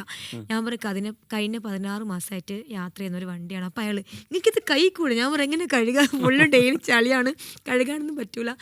അങ്ങനെ 2-ാമത്തെ ടാസ്ക് എവിടെയാ, ഈ പിന്നെ ഇവരെ ഈ എന്താണ് ആ ബോർഡറിൻ്റെ പേരുണ്ട്, നേപ്പാളിൻ്റെ ചൈനൻ്റെയും ബോർഡർ എന്തോ ഒരു ഓക്കെ, ആ ബോർഡറിൽ നിന്ന് ഞാൻ ഇറങ്ങുമ്പോൾ ആണ് ഒരാൾ പറഞ്ഞ് നിങ്ങൾക്ക് ഈ രാത്രി തന്നെ പോകണോ? ഞാൻ പറഞ്ഞു അതിനെന്താ, ഇവിടുന്ന് കാഠ്മണ്ഡു ആകെ 90 കിലോമീറ്റർ ഉള്ളൂ. അയാൾ പറഞ്ഞാൽ നിങ്ങൾ ഒന്നും കൂടി ആലോചിച്ചിട്ട് പോയിക്കോളൂ. ഞാൻ പറഞ്ഞു ഇവിടെ നിൽക്കേണ്ട ആവശ്യമില്ല. പിന്നെ എനിക്ക് മനസ്സിലായാലും എന്താ പറഞ്ഞതെന്ന്. ബോർഡർ കഴിഞ്ഞ് വന്ന് നോക്കുമ്പം റോഡില്ല, ഇതിങ്ങനെ ഇരുട്ടത്ത് കുറേ കുണ്ടും കുഴിയും. ഞാൻ നോക്കുമ്പോൾ വലിയ കൊക്കയാണ് ഇടത് ഭാഗത്ത്. അപ്പോൾ ആ നാട് ഇപ്പോഴും ഇല്ലല്ലോ, അങ്ങനെ ഇതിനിടയ്ക്ക് പ്രശ്നവും വന്നിട്ട് ഒന്നും ഇല്ലാത്തൊരു സ്ഥലമാണ്. കാഠ്മണ്ഡു മാത്രമേ കാണാനുള്ളൂ, ബാക്കി കാഠ്മണ്ഡു വരെ എത്തുന്ന ഒരു വലിയൊരു മലൻ്റെ മുകളിലൂട്ടിയാണ്. അന്ന് ശരിക്കും റൂഹ് കയ്യിൽ പിടിച്ചിട്ടാണ് ഞാൻ അന്ന് യാത്ര ചെയ്തത്. ഞാനന്ന് രാത്രി 8 മണിക്ക് നേപ്പാൾ ബോർഡറിൽ നിന്ന് വിട്ട് കാഠ്മണ്ഡു വരെ 90 കിലോമീറ്റർ എടുത്തത് ഏകദേശം 8 മണിക്കൂറാണ്. ഓരോ കുണ്ടിൽ വണ്ടി വീഴുക, പൊന്തി വരിക, കുണ്ടിൽ വീഴുക, പൊന്തി വരിക, ചളിയിൽ പൂണ്ട് പോവുക, അങ്ങനെയെല്ലാം കുറേ ആടി ഓലന്നെ. ബാക്ക് തിരിഞ്ഞു നോക്കുമ്പോൾ എൻ്റെ ബോക്സും മറ്റേ പാത്രങ്ങളെല്ലാം ചെരിഞ്ഞും മറിഞ്ഞ് വീണ്. ഓ അത് ഭയങ്കരമാണ്, എല്ലാം പൊളിഞ്ഞ് വീണ്. അങ്ങനെ ഒരേയാനെ കാഠ്മണ്ഡു എത്തി. പിന്നെ അവിടുന്ന് സോണോലി ബോർഡറിലേക്ക് പോകണം. അത് പറഞ്ഞ പോലെ തന്നെ പൊളിഞ്ഞ റോഡേനും. ഇന്ത്യ എന്ന് പറയുന്ന സാധനം ഡിസംബർ 2-നാണ് ഇന്ത്യയിലേക്ക് വരുന്നത്. ദൂരത്തുനിന്ന് നമ്മളെ ആ ഒരു ഫ്ലാഗ്, നമ്മളെ മൂവർണ്ണക്കൊടിൻ്റെ ആ ഒരു സാധനം സോണോലി ബോർഡറിൽ കാണുമ്പോൾ ഉണ്ടാകുന്ന ഒരു, എൻ്റെ അമ്മ എനിക്കത് ഇപ്പോഴും അതാണ് എനിക്ക് പറഞ്ഞറിയിക്കാൻ പറ്റില്ല. ഞാൻ ഭയങ്കര കരച്ചിലായിരുന്നു. ഞാൻ പെട്ടെന്ന് നാജി പോസ്റ്റ് ചെയ്ത വീഡിയോകളിൽ ഏറ്റവും ഹാപ്പി ആയിട്ട് നിൽക്കുന്ന ഒരു വീഡിയോ, ഇന്ത്യയുടെ ഫ്ലാഗ് പിടിച്ച് നിൽക്കുന്ന ഒരു വീഡിയോ. സ്വന്തം നാടുണ്ടല്ലോ, അതൊരു വല്ലാത്തൊരു ഇമോഷനാണ്. കാരണം എല്ലാവരും ഇവിടുന്ന് ഷിപ്പ് ചെയ്ത് തിരിച്ചു വരും. പക്ഷേ ഇത് ഇന്ത്യയിൽ ആദ്യമായിട്ട് ബൈ റോഡ് വന്നൊരു വണ്ടിയാണ്. അതുപോലെ അഫ്ഗാനിസ്ഥാനിലും ഇറാഖിലും മംഗോളിയയിലും പിന്നെ റഷ്യയിലും പോയ ആദ്യത്തെ ഇന്ത്യൻ വെഹിക്കിളാണ് ഓള്. അപ്പോൾ അങ്ങനെ ഒരുപാട് പ്രത്യേകത ഉണ്ട്. അതുപോലെ ചൈനയിൽ ഡ്രൈവ് ചെയ്ത ഫസ്റ്റ് ഇന്ത്യൻ വുമണുമാണ്. ചൈനയിൽ സോളോ ഓവർലാൻഡ് ചെയ്ത വേൾഡ് ഫസ്റ്റ് വുമണുമാണ്. അപ്പോൾ അവിടുത്തെ ആ ഒരു നമ്മളെ ഗൈഡിൻ്റെ ഗ്രൂപ്പ് ഉണ്ടല്ലോ, അവരതിങ്ങനെ ഗ്രൂപ്പിൽ ഇങ്ങനെ പറയും. ഞാൻ അവരോട് പറയും ഇങ്ങൾക്കൊരു ഗിന്നസ്. ഞാൻ പറഞ്ഞു ഗിന്നസ് എല്ലാം പൈസ കൊടുത്ത് ചെയ്യണ്ട, അവിടെ തൽക്കാലം അടക്കട്ടെ, ആരും പറയണം ഞാൻ മാത്രമേ അറിഞ്ഞാൽ മതി എന്ന് പറയും. ഉണ്ട്. അതുപോലെ ബേസ് ക്യാമ്പിൽ ഞാൻ പോയ സമയത്ത് 2022 മാർച്ചിലാണ് ഞാൻ പോകുന്നത്. 1 മുതൽ 5 വരെ ഞാൻ കംപ്ലീറ്റ് ചെയ്തത്. അപ്പോൾ അത് വേൾഡ് ഫസ്റ്റ് വുമനാണ് ബേസ് ക്യാമ്പിൽ ഇത്രയും കുറഞ്ഞ ദിവസം കൊണ്ട് പോയത്. പിന്നെ ബുക്ക് ഓഫ് റെക്കോർഡോ അങ്ങനെ നോക്കിയിട്ടൊന്നുമില്ല, അതവിടെ നിൽക്കട്ടെ, അതിപ്പോൾ നമ്മൾ ചെയ്യേണ്ട. അത് കുറേ ന്യൂസിൽ വന്നിട്ടുണ്ടല്ലാണ്ട്. അങ്ങനെ ഇന്ത്യൻ്റെ പതാക കണ്ടപ്പോൾ ഉള്ളൊരു സന്തോഷം. പിന്നെ ഞാൻ 2 പ്രാവശ്യം ഭൂട്ടാൻ ട്രിപ്പ് പോയിന്, നേപ്പാളിലല്ലോ. അപ്പോൾ അവിടുത്തെ പോലീസുകാർക്ക് എന്നെ അറിയാം, ആർമിക്കാർക്ക്. നിങ്ങളല്ലേ കഴിഞ്ഞ പ്രാവശ്യം മഹീന്ദ്രൻ്റെ വണ്ടി കൊണ്ട് പോയപ്പോൾ. അങ്ങനെ മൂപ്പര് എനിക്ക് വീഡിയോസും ഫോട്ടോസും എല്ലാം എടുത്തതെന്ന്. ഞാൻ എന്നിട്ട് ഇങ്ങനെ നമ്മളെ ഫ്ലാഗ് പിടിച്ചിട്ട് പറയുന്ന, ഹബീബി welcome to India, last 16 months we are travelling, now we have reached India, my own country. But ഞാനിങ്ങനെ കരഞ്ഞ്. അപ്പോൾ അയാൾ പറഞ്ഞു ഓ നിങ്ങൾ എന്തൊരു ഇമോഷനാണ്. ഞാൻ പറഞ്ഞു 18 മാസമായിട്ട് ഈ ഒരു കാഴ്ചക്ക് വേണ്ടി ഞാൻ നിൽക്കുന്നത്. റോഡ് വഴി ഇന്ത്യയിലേക്ക് ഒരു വണ്ടി എത്തിക്കാമെന്ന് പറഞ്ഞിട്ട് അയാൾ പറയാം ഇത് റോഡ് വഴി ഫസ്റ്റ് വരുന്ന നിങ്ങളെ വണ്ടിയാണെന്ന് അവർ പറയാണ്. അത് കഴിഞ്ഞ് പിന്നെ ഇന്ത്യ കയറിയപ്പം വീണ്ടും നമ്മളെ ഗ്രാമത്തിലോട്ടുള്ള യാത്രകൾ ഇത് പിന്നെ പൂതി തീർക്കാൻ വേണ്ടി വീണ്ടും 2-ാമത്തെ പ്രാവശ്യം താജ്മഹൽ പോയി. ഒരു സാരി എടുത്ത് 3-4 ഫോട്ടോസും വീഡിയോസും എല്ലാം എടുത്ത് പിന്നെ ആഗ്രയിൽ നേരെ ഞാൻ പിന്നെ മുംബൈ ഇറങ്ങി. മുംബൈയിൽ നിന്ന് പൂനെ പോയി, പൂനെയിൽ നിന്ന് ഹൈദരാബാദ്, അവിടെ നിന്ന് ബാംഗ്ലൂർ നേരെ കാസർഗോഡ് പിടിച്ച്. അവിടെയാണ് വെൽക്കം ടു കേരള ഉള്ളത്. അത് കിട്ടണം, അതിന് വേണ്ടി പൊലച്ചൊക്കെ അവിടെ എത്തി. കഴിഞ്ഞ 6 ദിവസം ഞാൻ ഉറങ്ങിയിട്ടില്ല. അതായത് ഈ ആഗ്ര വിട്ട മുതൽ രാത്രിയും പകലും ഡ്രൈവ് ചെയ്തിട്ടാണ് ഇവിടെ എത്തുന്നത്. ഇന്നലെയാണ് ഞാൻ ശരിക്കും ഒന്ന് ഉറങ്ങിയത്. അത് ഇങ്ങനെ ഹബീബി വെൽക്കം ടു കേരള, കേരളത്തിലേക്ക് സ്വാഗതം, ആ ഒരു അക്ഷരം കണ്ടാൽ നമ്മൾ ആ ഒരു രോമാഞ്ചം ഉണ്ടല്ലോ എൻ്റെ അമ്മോ. കർണാടകയിൽ നിന്ന് നമ്മളെ കേരള പോലീസിൻ്റെ ബസ് അതിലത്തെ പോലീസുകാർ ഫുൾ ഇങ്ങനെ കൈകൊണ്ടെല്ലാം കാണിച്ച് ഞാൻ പറയും ഇങ്ങനെ തിരിച്ചു വരുന്ന വഴിയാണ്. പിന്നെ കുറേ ആൾക്കാർ നമ്മൾ അറിയാം. അപ്പോൾ അത് കാണുമ്പോൾ നമുക്കൊരു സുരക്ഷിത ഫീൽ ചെയ്യും. പിന്നെ അതുപോലെ ബാംഗ്ലൂരിൽ നിന്ന് KSRTC കാണുമ്പോൾ വേർത്തനൊരു നമുക്കറിയാലോ ഒരു പ്രത്യേക ഒരു സന്തോഷമായിരിക്കും. അങ്ങനെ കേരളത്തിലെത്തി വന്ന് കുറേ ഇതേ അവസ്ഥ റഷ്യയിലും തുർക്കിയിലെല്ലാം ഞാൻ പോയ സമയത്ത് രാത്രി കുറേ റോഡിൽ പെട്ടുപോയിന്. കാരണം മാപ്പില്ലാത്ത റോഡിലൂടെ എണ്ണയില്ലാണ്ടും പിന്നെ എനിക്ക് സൗദിയിലത്തെ സമയത്ത് കുറേ ഈ ഒരു സ്പിരിച്വൽ ഫീലാണ് ഇപ്പോഴും ഞാൻ എൻ്റെ യാത്ര തുടങ്ങിയ മുതൽ എന്തോ ഒരു സ്പിരിച്വൽ സാധനം എൻ്റെ കൂടെ യാത്ര ചെയ്യുന്ന പോലത്തെ ഒരു ഫീലാണ്, എന്നെ പ്രൊട്ടക്റ്റ് ചെയ്യാൻ വേണ്ടിയിട്ട്. അതെനിക്ക് എപ്പോഴും തോന്നുന്നു. ഞാൻ രാത്രിയിൽ ഒറ്റയ്ക്ക് സംസാരിക്കുമ്പോൾ എന്നെ കേട്ട് നിൽക്കാൻ ആരോ എൻ്റെ കൂടെ ഉണ്ട്, എൻ്റെ വണ്ടിയിൽ അല്ലെങ്കിൽ എൻ്റെ കൂടെ ഉണ്ടെന്ന് എനിക്ക് എപ്പോഴും ഫീൽ ചെയ്യലുണ്ട്. ചിലപ്പോൾ ആ ഒരു ശക്തിൻ്റെ എല്ലാം കൊണ്ട് ഇതായിരിക്കും ഞാൻ ഇവിടെ വരെ എത്തിയിട്ടുണ്ടാവുക. ഇല്ലെങ്കിൽ എത്രയോ സമയം 10 മിനിറ്റ് ഒറ്റയടിക്കൽ ഉറങ്ങിപ്പോയിന്. സത്യം, ഞാൻ ഡ്രൈവ് ചെയ്യുമ്പോൾ 10 മിനിറ്റിൽ ഒറ്റയടിക്ക് ഉറങ്ങാൻ നിങ്ങൾ ആലോചിച്ച് നോക്കിയേ. കാരണം ആ മീറ്ററിൽ നമുക്ക് സമയം കാണാമല്ലോ. പക്ഷേ ആ ഉറക്കിലൊന്നും എവിടെയൊന്നും തട്ടാണ്ട് എന്നെ അവിടുത്തെ റൂഹ് എടുത്തിട്ട് ഇവിടെ എത്തിച്ച ഒരു സാധനം അത്രയാണ്. ഇപ്പോൾ നാജി ഒറ്റയ്ക്കുള്ള യാത്ര എന്നതാണ് നാജിയുടെ ഒരു പ്രത്യേകത. പക്ഷേ ഒറ്റയ്ക്കല്ലാന്ന് നാജി തന്നെ പറഞ്ഞു, ഓള് കൂടെ ഉണ്ടായിരുന്നു. അപ്പൊ ഈ ഒരു വാഹനം നമ്മള് ഈ ഉടനീളം കൂടെയുള്ള ഈ ഒരു വണ്ടി എവിടെയെങ്കിലും വെച്ച് പണി തരികയോ അല്ലെങ്കിൽ ഏതെങ്കിലും തരത്തിൽ അത്തരം പ്രയാസങ്ങളുണ്ട്? ഇല്ല, തുർക്കിന്ന് ഒരു പ്രാവശ്യം ഇതിൻ്റെ ഞാൻ സൗദിയിൽ പോയ സമയത്ത് ഈ ജസാൻ്റെ എല്ലാം ഉള്ളോട്ട് പോയി. അപ്പോൾ അവിടുത്തെ എണ്ണ എന്ന് പറഞ്ഞാൽ സാധാ നോർമലാണ്. അപ്പോൾ ഞാൻ നേരെ റിയാദിൽ നിന്ന് അബഹ പോകുന്നത് 2 റോഡുണ്ട്, വാദി ദവാസിറും ഉണ്ട്, ഇപ്പുറത്തെ റോഡുണ്ട്. അപ്പോൾ എന്നോട് കുറേ സൗദികൾ പറഞ്ഞു നിങ്ങൾ വാദി ദവാസിർ പോയാൽ മതി, മറ്റേ റോഡ് പോകേണ്ട, അത് 2 വേ റോഡാണ്, മറ്റേത് മറിച്ചതാ, അവിടെ എന്തെല്ലോ ഉണ്ട്. ഈ സൗദികൾ ഈ ജിന്നുകൾ ഭയങ്കര പേടിക്കുന്ന ആൾക്കാരാണ്. കുവൈത്തുകൾക്കും ഭയങ്കര മരണപ്പേടിയാണ്. അതുകൊണ്ട് നിങ്ങൾ രാത്രി വണ്ടി ഓടിക്കരുത്, നിങ്ങൾ ക്യാമ്പ് ചെയ്യരുത്, ഇങ്ങനെ പറഞ്ഞുതരും. ഞാൻ പറയാം എന്തെന്ന്, മനുഷ്യന്മാരെ പഠിച്ച പോലെ തന്നെയാണ് ജിന്നിനെയും പഠിച്ചത്. അത് ഒരു പഠിപ്പ്, നമ്മളൊരു പഠിപ്പ്, അത്രയേ ഉള്ളൂ. അപ്പോൾ കുറെ നിങ്ങളൊരു ജിന്നാതുകൊണ്ട് നിങ്ങൾക്ക് കുഴപ്പമുണ്ടാവില്ല, എന്നെ അധികം ജിന്നെന്ന് വിളിക്കും. സത്യം പറയാം, നിങ്ങൾ ജിന്നാണോ? ഞാൻ പറയും ജിന്നൊന്നല്ല, വേണമെങ്കിൽ എൻ്റെ കൂടെ ഒരു ജിന്നുണ്ടെന്ന് പറയും. ഞാൻ വെറുതെ പേടിപ്പിക്കും. അപ്പോൾ അന്ന് എണ്ണ തീർന്നിട്ട് കുറച്ച് നിന്ന് പോയ സമയത്തെല്ലാം ഇവിടെ ഏറ്റവും ലോക്കൽ എണ്ണ ആ ഭാഗത്ത് ഉണ്ടാവുക. അത് അടിച്ചടിച്ച് എൻ്റെ സ്പാർക്ക് പ്ലഗ് ഇതാകാൻ തുടങ്ങി. അപ്പം തുർക്കി എത്തിയ സമയത്ത് ഉച്ചക്ക് വണ്ടി ഓടിച്ചുകൊണ്ടിരിക്കുമ്പോൾ വണ്ടി എപ്പാടെ നിന്ന് സ്പാർക്ക് പ്ലഗ് ഡൗൺ ആയി. ഇത് മാറ്റണമെങ്കിൽ ഒരു ഗ്യാരേജ് വേണം. കുറേ വണ്ടിക്ക് നിർത്തി, കുറേ ആൾ വന്ന് നോക്കിയിട്ട് പോയി. ഈ വണ്ടി കൊണ്ടുപോണ്ടേ, വലിക്കാൻ സാധനമില്ല. അവസാനം ഒരുത്തൻ വന്നിട്ട് $200 ഞാൻ പറഞ്ഞു അടുത്ത അത്ര പൈസയൊന്നും ഇല്ല, നിങ്ങൾ പോയിക്കെന്ന് പറഞ്ഞു. പിന്നെ ഒരുത്തൻ വന്നു. അപ്പോൾ ഓനിക്ക് എൻ്റെ ഇൻസ്റ്റാഗ്രാമിലും കാണിച്ചപ്പോൾ ഓനിക്ക് ഭയങ്കര എന്നെ ഹെൽപ്പ് ചെയ്യണമെന്ന് തോന്നി. അങ്ങനെ ഓൻ്റെ വണ്ടിയിൽ വണ്ടി കയറ്റി. പിന്നെ ഒരു 2 മണിക്കൂർ ഗ്യാരേജിൽ ഇവിടുന്ന് ചായ ഉണ്ടാക്കുന്ന, ചോറുണ്ടാക്കുന്ന ഒരു വലിയൊരു മെഷീനുണ്ട്. അതിന് കോഫി ഉണ്ടാക്കുക, ചായ ഉണ്ടാക്കുക. നമ്മൾ കുറേ വർത്താനം പറഞ്ഞ് കുറേ ആടി, അങ്ങനെ കുറേ ആൾക്കാർ കാണാൻ പറ്റിയേട്ടാ. കുറേ വണ്ടി കയറി പോയിട്ട് അങ്ങനെ 2 പിള്ളേരേനു ആ ഷോപ്പിലുണ്ടായ. അവർ വെച്ചെന്നു, പൈസ ഒന്നും വാങ്ങിയിട്ടില്ല. അങ്ങനെ ഒരു പ്രാവശ്യം വണ്ടി ഇതായി. പിന്നെ മംഗോളിയിൽ നിന്ന് പെട്രോൾ തീർന്നിട്ട് നിന്നുപോയി. പിന്നെ എവിടുന്നായിരുന്നു അങ്ങനെ 3 ഇറാഖിൽ നിന്ന് ക്ലച്ച് പ്ലേറ്റ് പോയി. അങ്ങനെ കുറേ ചെറിയ ചെറിയ പ്രശ്നങ്ങൾ മാത്രമേ ഉണ്ടായിട്ടുള്ളൂ. വേറെ വലിയ ആശ്വാസമാണ്. ഇപ്പൊ നമ്മുടെ ഈ യാത്രക്കിടയിൽ നമ്മൾ 17 മാസം എന്നൊക്കെ പറയുമ്പോൾ അതിൽ സമ്മർ ഉണ്ട്, വിന്റർ ഉണ്ട്, ഓട്ടം സീസൺ വരുന്നുണ്ട്. എല്ലാ സീസണുകളും മാറുമ്പോൾ ഭൂപ്രകൃതികൾ ഇങ്ങനെ മാറി മാറി വരും. കാലാവസ്ഥ മാറും, ചൂട് വരും, തണുപ്പ് വരും. പിന്നെ 23 രാജ്യങ്ങളിലെത്തുമ്പം അവിടെ പല മംഗോളിയന്മാർ വേറെ തരത്തിലാണ്, പല കോലത്തുള്ള മനുഷ്യന്മാർ, അവരുടെ ശരീരപ്രകൃതി, ഭൂപ്രകൃതി, അങ്ങനെ ഒരു വൈവിധ്യങ്ങൾ ഭയങ്കരമായിട്ട് എൻജോയ് ചെയ്ത് അല്ലെങ്കിൽ സെലിബ്രേറ്റ് ചെയ്തൊരു സമയം കൂടിയല്ലത്.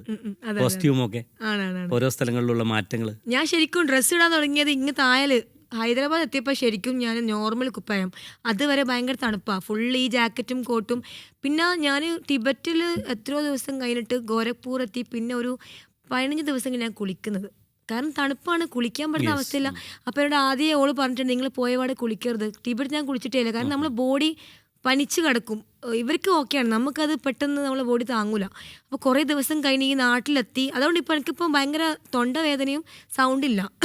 അപ്പോൾ സംസാരിക്കുമ്പോൾ ചുമക്കും. കാരണം ഇപ്പം ആ ഒരു തണുപ്പ് ഇത്രയും മാസം തണുപ്പില്ലല്ലേ, പെട്ടെന്ന് ഈ ചൂട്, കേരളത്തിലെ ചൂടിലേക്ക് ഇറങ്ങുമ്പോഴത്തേക്ക് എനിക്കതൊരു, ഇപ്പോൾ എനിക്കത് കുറേ ദിവസം കഴിഞ്ഞാൽ അത് ശരിക്കും മാനേജ് ചെയ്യാൻ പറ്റുള്ളൂ. അപ്പോൾ ആ ഒരു ബുദ്ധിമുട്ട് ഇപ്പോഴും ഉണ്ട്. അപ്പോൾ പിന്നെ ഇതിലേറ്റവും കൂടുതൽ അസ്തമയവും ഉദയവും കണ്ടൊരു മനുഷ്യൻ ചിലപ്പോൾ ഞാനായിരിക്കും. ഈ 18 മാസത്തെ അസ്തമയവും ഉദയവും കാണാന്ന് പറഞ്ഞാൽ വലിയൊരു ഭാഗ്യം തന്നെ. അതായത് ഈ യാത്രയിൽ അതിരാവിലുള്ള സമയം യാത്രകൾക്ക് തന്നെ ഉപയോഗിക്കും. ഞാൻ അധികം രാത്രി ഡ്രൈവ് ചെയ്യും. ഞാനൊരു വിചാരിക്കുന്ന പോയിന്റ് ഇപ്പം 3000 ആണെങ്കിലും ഞാനത് ഓടി തീർക്കും. പിന്നെ ഒറ്റയ്ക്കല്ലേ, വേണമെങ്കിൽ നിർത്താം, വേണമെങ്കിൽ ഓടാം, ആരും ചോദിക്കാൻ പോകുന്നില്ല. ഈ ക്യാമ്പിംഗ് യാത്രക്കിടയിലുള്ള താമസം ഓരോ നാടുകളിലും അവിടെ ഉള്ള ഗ്രാമീണരുടെ വീടുകളിൽ പോയിട്ട് അവരുടെ കൂടെ താമസിക്കും. അതിന് സാധ്യത ഇല്ലാത്ത സ്ഥലങ്ങളും കിട്ടാം ഹൈവേയിൽ. അപ്പോൾ ആ ഒരു താമസം പമ്പിൽ വണ്ടി നിർത്തിയിട്ട് ഉള്ളിൽ ബെഡെല്ലാം ഉണ്ട്. അത് എവിടെ സെറ്റ് ചെയ്ത് ഇവിടുന്ന് കൊച്ചി തന്നെ ചെയ്തത്, കമാലക്ക ചെയ്തത്. പിന്നെ അത് കഴിഞ്ഞിട്ട് ഞാൻ ദുബായ് പോയ സമയത്ത് അവിടെ കുറച്ച് മലയാളികളെ ഷോപ്പുണ്ട്. ബിബിനാണ് പിന്നെ അതിനെ വേറൊരു കോളത്തിലേക്ക് മാറ്റിയെടുത്തത്. ഞാൻ പറഞ്ഞില്ലേ ലോകത്തിൻ്റെ ഞാൻ അഫ്ഗാനിലും ഇറാനിലും മാത്രമേ മലയാളികൾ കാണാത്ത, ബാക്കിയെല്ലാം സ്ഥലത്ത് ഞാൻ കണ്ടിന്. അപ്പോൾ ഇവരെ ഈ ഒരു ഹെൽപ്പ് ഭയങ്കരമാണ്. അധികം ആൾക്കാരും വണ്ടി സർവീസ് ചെയ്താൽ പൈസ മേടിക്കില്ല, ഭക്ഷണം ഫ്രീ ആയിട്ട് വാങ്ങിച്ചു തരും. കുറേ സൗദികളും ഖത്തറികളും മറ്റേ കുവൈത്തികളും ഫ്രീ ആയിട്ട് എണ്ണ അടിച്ചതിന് ചില സമയത്ത് 5 പൈസ കയ്യിലുണ്ടാവില്ല. അപ്പോൾ ഒരെണ്ണം ചോദിക്കുകയാണ് നിങ്ങൾക്ക് നമ്മൾ എണ്ണ അടിച്ചാൽ അടിച്ചു. ഞാൻ പറയുമ്പോൾ നിങ്ങളടിച്ചു അതിനെന്താ കുഴപ്പം.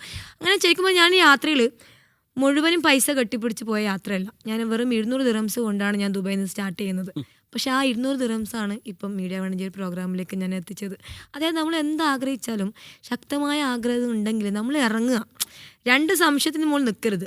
ഇറങ്ങിയാൽ എന്തായാലും വിജയിക്കും. നമ്മൾ ഇറങ്ങാതിരിക്കുമ്പോൾ അതൊരു മറഞ്ഞ കാര്യമാണ്. അതിപ്പോൾ ഒരിക്കലും പ്രാക്ടിക്കൽ ആകുന്നില്ലല്ലോ. രണ്ടും കൽപ്പിച്ചിറങ്ങുക. പിന്നെ പടച്ചോനാണ് വലുത്. നമ്മളെ ഉണ്ടാക്കിയിട്ടുണ്ടെങ്കിൽ നമുക്ക് എന്തെല്ലാം ചെയ്യാൻ പറ്റുമെന്ന് ഓനിക്കറിയാലോ. നമ്മൾ ഇറങ്ങുക, അത്രയേ ഉള്ളൂ. അപ്പോൾ ഒറ്റ കോൺഫിഡൻറ്റ് കൊണ്ടാണ് ഞാൻ എൻ്റെ യാത്രകളെല്ലാം പൂർത്തിയാക്കിയത്. അല്ലാണ്ട് എൻ്റെ കയ്യിൽ എവിടെയാണ് പൈസ? ഞാൻ ജോലിക്ക് പോകുന്നില്ലല്ലോ. ഈ 200 ദിർഹംസ് കൊണ്ട് യാത്ര ആരംഭിച്ചു. പക്ഷെ സ്വാഭാവികമായിട്ടും 18 മാസത്തെ ഈ 23 രാജ്യങ്ങൾ കറങ്ങിയിട്ടുള്ള യാത്ര കുറേയേറെ സാമ്പത്തിക ബാധ്യതകളും ഇപ്പം കുറേ പൊട്ടി പാളീസായി നിൽക്കുന്നു. ഞാൻ എൻ്റെ യാത്ര കൊണ്ട് കുറേ കടങ്ങൾ ഉണ്ടാക്കി വെച്ചത്. അപ്പോൾ അതെല്ലാം ഇൻഷാ അല്ലാഹ് വിടാൻ പറ്റുമെന്ന് വിചാരിക്കുന്നു. ഞാൻ ചിലപ്പം എൻ്റെ ഫ്രണ്ട്സ് എല്ലാം ഗോൾഡെല്ലാം വാങ്ങിക്കും. ഞാൻ മറ്റേ ബമ്പർ, എന്തേലും സസ്പെൻഷൻ, ടയർ, ഇതെല്ലാം ഇപ്പം ഞാൻ വാങ്ങിക്കും. പിന്നെ EMI കുറേ മാസം അടക്കാത്തത്. പക്ഷെ അതെല്ലാം ഒരു കണക്കിന് തട്ടിമുട്ടി അങ്ങ് പോകുമെന്ന് വിചാരിക്കാം. എല്ലാം അത്രയേ ഉള്ളൂ. നമ്മളിങ്ങനെ ഇല്ലയെന്ന് പറ്റി നിന്നിട്ട് കാര്യമില്ല. നമുക്ക് ചെയ്യേണ്ട സമയത്ത് ഓട്ടോമാറ്റിക്കായിട്ട് നമ്മൾ ചെയ്യണം എന്താണെങ്കിലും. നേരത്തെ തന്നെ പറഞ്ഞു, നമ്മുടെ ഈ യാത്രയിൽ കണ്ടുമുട്ടിയ പല സ്ഥലങ്ങളിൽ നിന്നുമുള്ള പല മനുഷ്യർ, അവിടെ സഹായവുമായി എത്തിയ ആളുകൾ, ഹെൽപ്പിംഗ് മെൻറ്റാലിറ്റി മനുഷ്യരുടെ, അങ്ങനെ പലരുടെയും സഹായം കൊണ്ട് ഇവിടെ എത്തി. അതുപോലെ തന്നെ കാഴ്ചക്കാരായിട്ട് ഇൻസ്റ്റഗ്രാമിലൂടെയൊക്കെ ധാരാളം ആളുകളുടെ ഒരു സപ്പോർട്ട്, അങ്ങനെയുള്ള ഒരു ആളുകളുടെ ഒരു സപ്പോർട്ട് കൊണ്ടാണ് ഇതുവരെ എത്തിയത്. തീർച്ചയായിട്ടും നാജിയുടെ തുടർന്നുള്ള യാത്രകളിലും ഇത്തരം വലിയ തരത്തിലുള്ള പിന്തുണ ജനങ്ങളുടെ ഭാഗത്തു നിന്നുണ്ടാകും. ഒരു യഥാർത്ഥ സഞ്ചാരി എന്ന നിലയിൽ അത്തരത്തിലുള്ള വലിയ പിന്തുണ ഇപ്പോൾ നാജിക്ക് ആവശ്യമാണ്.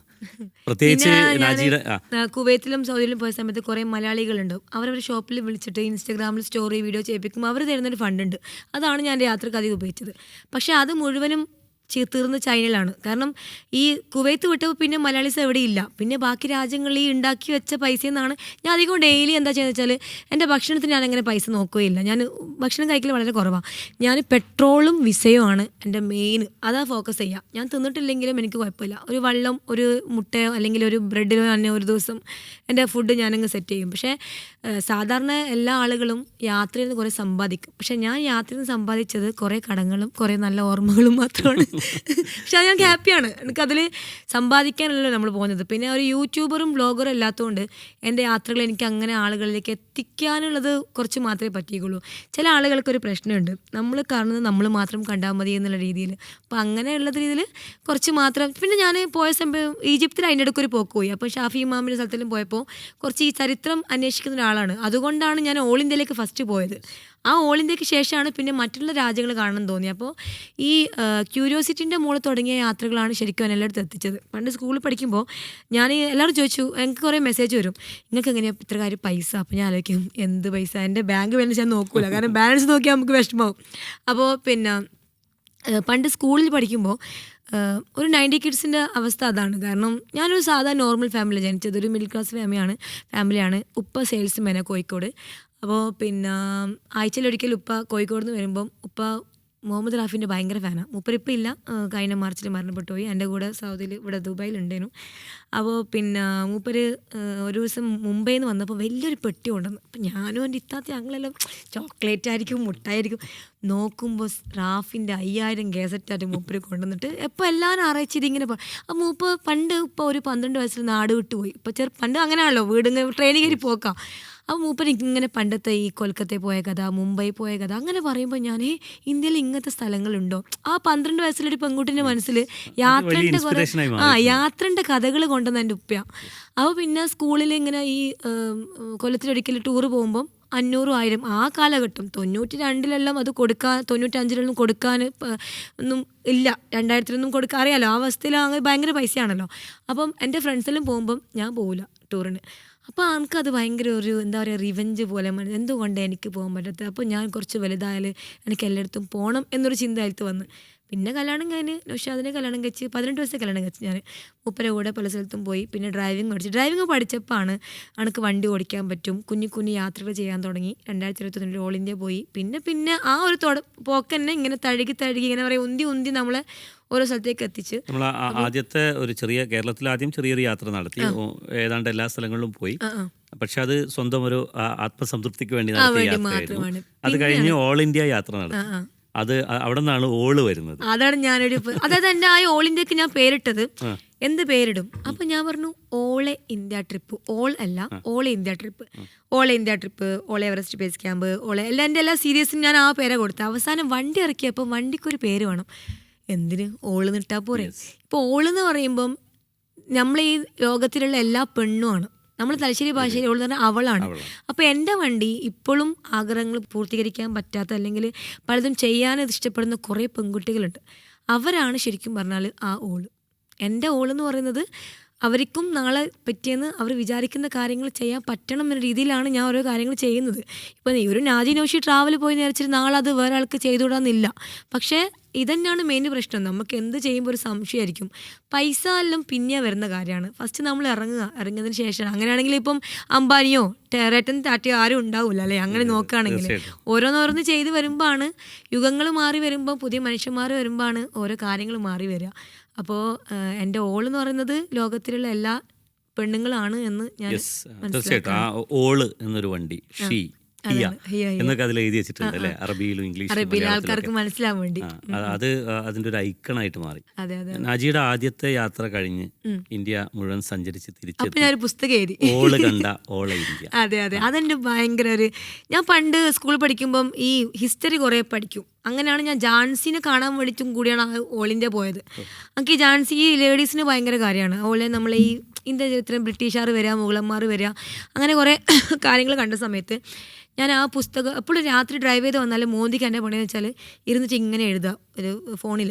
പിന്നെ 2 ദിവസം വീട്ടിൽ കുത്തിയിരുന്നിട്ടാണ് അതിനെ ഒരു പുസ്തകത്തിൻ്റെ കോളത്തിലേക്ക് മാറ്റിയെടുത്തത്. അപ്പോൾ എനിക്ക് ഭയങ്കര പേടിയാണിത് പിന്നെ പബ്ലിഷ് ചെയ്യാൻ. അപ്പോൾ ഒരു പ്രൊഫസർ ഉണ്ട്, മൂപ്പരെ ഫുൾ സെറ്റാക്കി. മൂപ്പര് പറഞ്ഞു 1000 ബുക്ക് ഇറക്കി. ഞാൻ പറഞ്ഞു വേണ്ടേ, 250 മാത്രം ആളുകളിത് വായിക്കും.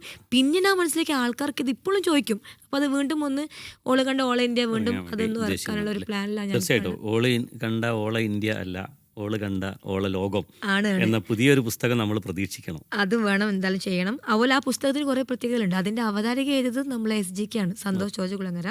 പിന്നെ മിസ്റ്റർ റിയാസ് ആണ് അതിൻ്റെ ഫ്ലാഗ് എന്താ പറയുക പ്രകാശനം ചെയ്തത്. ആ പുസ്തകം പ്രകാശനം ചെയ്യാനൊരു കാരണം ബക്കർക്കാണ്. ഖാലിദ് ബക്കറിന് അറിയോ എഴുതുന്ന ആള്? അതാണ് മൂപ്പര്. ഉണ്ടല്ലോ, മൂപ്പരോട് ഞാൻ പറഞ്ഞു ഖാലിദ് എനിക്കൊരു പുസ്തകം എഴുതിയിട്ടുണ്ട്, എനിക്കത് മൂപ്പരെ കൊണ്ട് ചെയ്യിപ്പിക്കണം, നിങ്ങളൊന്ന് ഹെൽപ്പ് ചെയ്യും. അങ്ങനെ മൂപ്പരുടെ കസിൻ്റെ ഫ്രണ്ടാണ്. അങ്ങനെയാണ് അത് കുറച്ച് ആൾക്കാരെ വെച്ച് ചെയ്തത്. പിന്നെയാണ് ഇത് ആൾക്കാർ ഇങ്ങനെ അറിയുന്നുണ്ടോ എന്നുള്ള കാര്യത്തിലേക്ക്. അതിലെന്താണ് ഒരു സാധാ പച്ച മലയാളത്തിൽ ഞാൻ കണ്ട ആളുകളെ കുറിച്ച് എഴുതുക, കാമാത്തിപുരൻ്റെ കുറേ അനുഭവങ്ങൾ, അതുപോലെ ധാരാവിയിലെ ഹിജടകൾ പിന്നെ അനുഭവങ്ങൾ. പക്ഷേ അതിൽ ഞാൻ ഹിജടകൾ എന്നല്ല അവർ കൊടുത്തത്, കാരണം അവരങ്ങനെ വിളിക്കാൻ ഉദ്ദേശിക്കുന്നത് അവരൊരു മനുഷ്യന്മാർ തന്നെയാണ്. പക്ഷേ ഞാൻ പോകുമ്പം ആൾക്കാർ പറയും നിങ്ങൾ ഹിജടകളെ വീട്ടിലേക്കാണോ പോകുന്നത്? ഞാൻ പറഞ്ഞു എല്ലാവർക്കും ഒരു പേരുണ്ട്, ആ പേരിൽ ആളെ കാണാൻ ഞാൻ പോകുന്നുള്ളത്. പിന്നെ ധാരാവിൻ്റെ ചേരിൻ്റെ ഉള്ളിൽ പോയി നോക്കുമ്പം മനുഷ്യന്മാരൊന്നുമല്ല എന്നുള്ളൊരു രീതിയിലേക്ക് നമുക്ക് തോന്നും. പക്ഷേ അവിടുത്തെ ആൾക്കാർ ഭയങ്കര ഹാപ്പിയിലാണ് ജീവിക്കുന്നത്. മുംബൈ എനിക്ക് അന്നും ഇന്നും ഇന്ത്യയിൽ ഒരു ഫേവറേറ്റ് സ്ഥലം ചോദിച്ചാൽ അത് മുംബൈയാണ്. അതായത് ഇല്ലാത്തവനും ഉള്ളവനും ഒരുപോലെ എൻജോയ് ചെയ്ത് ജീവിക്കുന്ന സ്വപ്ന നഗരം, പക്ക സ്വപ്ന നഗരമാണ്. ആ മുംബൈത്തെ ഒരു വൈബ് വേറെ എവിടെയും കിട്ടൂല. ഈ മുംബൈയിലേക്കും ധാരാവിയിലേക്കും ഒക്കെ പോകുന്ന, അല്ലെങ്കിൽ ഇന്ത്യയിലും പിന്നെ പുറത്തേക്കൊക്കെ പോകുമ്പോൾ നാജിക്ക് ഇങ്ങനെ ഒരു യാത്ര സാധ്യമായതിന് പിന്നിൽ തീർച്ചയായിട്ടും ഉമ്മയുടെ, മക്കളുടെ, നൗഷാദിന്റെ, ഹസ്ബൻഡിന്റെ ഒക്കെ ആ ഒരു സപ്പോർട്ട് അത് ഭയങ്കരല്ലേ? അത് ഭയങ്കരമാണ്. ഞാൻ പറഞ്ഞാണ് കടപ്പാട് ചോദിക്കുകയാണെങ്കിൽ എനിക്ക് കുറേ ആൾക്കാരോട് പറയണം. കടപ്പാട് ഒന്ന് പഠിച്ച റബ്ബിനോട് ഒരു ഇങ്ങനത്തെ ഒരു ആയുസ് തന്ന്, അതായത് നമ്മൾ പറയുമല്ലോ ഉപ്പാൻ്റെ ബീജത്തിൽ നിന്ന് കുറേ ബീജം കടന്നിട്ടാണ് നമ്മൾ അതിൽ ജയിച്ചിട്ട് ഭ്രൂണത്തിൽ കയറി വരുന്നതെന്ന്. അതൊന്ന്. രണ്ടാമത് പിന്നെ ഒരു നോർമൽ ഫാമിലി ആയിട്ട് പോലും പെൺകുട്ടികളാകുമ്പം സാധാരണ ആളുകൾക്കൊരു ഇതുണ്ടാവും. പക്ഷെ എന്നിട്ടും വലിയ കഴിവില്ലായിട്ടും പഠിപ്പിച്ച് ഒരു ജീവിതം തന്ന് വളർത്തിയ ഉപ്പ ഉമ്മ, അതുപോലെ പുതിയൊരു കല്യാണം, ഒരു എന്താ പറയണ്ട, ഒരു ജീവിതത്തിലേക്ക് വന്നിട്ട് ഒരു നോർമലായ ഒരാളെ ഇതിലേക്കെല്ലാം എത്തിച്ച നൗഷാദിനോട്, പിന്നെ ഞാൻ ഇല്ലാഞ്ഞിട്ട് പോലും എൻ്റെ എല്ലാ കാര്യങ്ങളും ഇല്ലാഞ്ഞിട്ട് പോലും അഡ്ജസ്റ്റ് ചെയ്ത മക്കൾ, അത് ഭയങ്കരമാണ്. ഞാൻ എൻ്റെ മോക്ക് 1 വയസ്സുള്ളപ്പോഴാണ് ഓൾ ഇന്ത്യ പോകുന്നത്, 2021. മൂപ്പത്തിക്ക് ഇപ്പോൾ 5.5 വയസ്സായി. അപ്പോൾ ഈ 5.5 വയസ്സിനിടയിൽ ഞാൻ എത്ര പ്രാവശ്യം പല രാത്രിയിലും പോയി. പക്ഷെ ഞാനില്ലെങ്കിലും അവരത് മാനേജ് ചെയ്യുന്നുണ്ട്. പിന്നെ അതുപോലെ ഞാൻ യാത്രയിൽ കണ്ടുമുട്ടിയ ആളുകളോട്, പിന്നെ പിന്നിട്ട വഴികളോട്, അതിനൊക്കെ എനിക്ക് കടപ്പെടാം. പിന്നെ എന്താ പറയുക, അന്ന് മുതൽ ഇന്ന് വരെ എൻ്റെ കൂടെ ഞാനായി നിന്ന് ഈ നാജി നൗഷി എന്ന് പറയുന്ന എന്നോട് അങ്ങനെ ഒരു എന്താ പറയണ്ടേ, കടപ്പാടുകളുടെ ഒരു ഘോഷയാത്ര തന്നെയാണ്. ആരോടും പറഞ്ഞാൽ തീരൂല. പിന്നെ കണ്ടുമുട്ടിയ ആൾക്കാർ, ഞാൻ അന്നും ഇന്നും മനസ്സിലാക്കുന്നൊരു കാര്യം, ഞാൻ എപ്പോഴും പറയുന്നത്, എൻ്റെ യാത്രൻ്റെ വിജയം ഞാൻ അന്ന് ഏത് യാത്ര തുടങ്ങിയോ ആ യാത്ര മുതൽ ഇന്ന് ഇവിടെ എത്തുന്നവരെ, ഇപ്പോൾ ഇന്നലെ ഞാൻ പൊന്നാനിലെല്ലാം പോയി. പൊന്നാനി കുറേ ആൾക്കാരുണ്ടായിരുന്നു, നിന്ന് ഫോട്ടോ എടുക്കുക, സെൽഫി എടുക്കുക. അവർ പോലും എൻ്റെ യാത്രൻ്റെ ഭാഗമാണ്. അല്ലാണ്ട് ഞാൻ പോയ രാജ്യത്തെ ആൾക്കാർ മാത്രമല്ല, ഞാൻ കണ്ടുമുട്ടിയ എല്ലാ മനുഷ്യന്മാരും എൻ്റെ പ്രിയപ്പെട്ടവരാണ്. ഞാൻ കണ്ടുമുട്ടിയ എല്ലാ മനുഷ്യന്മാരുമാണ് എൻ്റെ യാത്രൻ്റെ ഏറ്റവും വലിയ വിജയം. അല്ലാണ്ട് ഒരു നാജി നൗഷി മാത്രം ഉണ്ടാക്കിയെടുത്തതല്ല ഈ ഒരു യാത്ര. തീർച്ചയായിട്ടും വലിയ ഇൻസ്പിറേഷനാണ് ഈ സഞ്ചാര കഥകൾ, സർക്കീറ്റ് കഥകൾ. പറഞ്ഞാലും കേട്ടാലും തീരാത്തത്രയുണ്ട്. നാജിയുടെ തന്നെ കാര്യം അങ്ങനെയാണ്. ഈ ഓൾഡ് മാഹിയിൽ നിന്ന് ഒരു സ്ത്രീ യാത്ര ആരംഭിക്കുന്നു.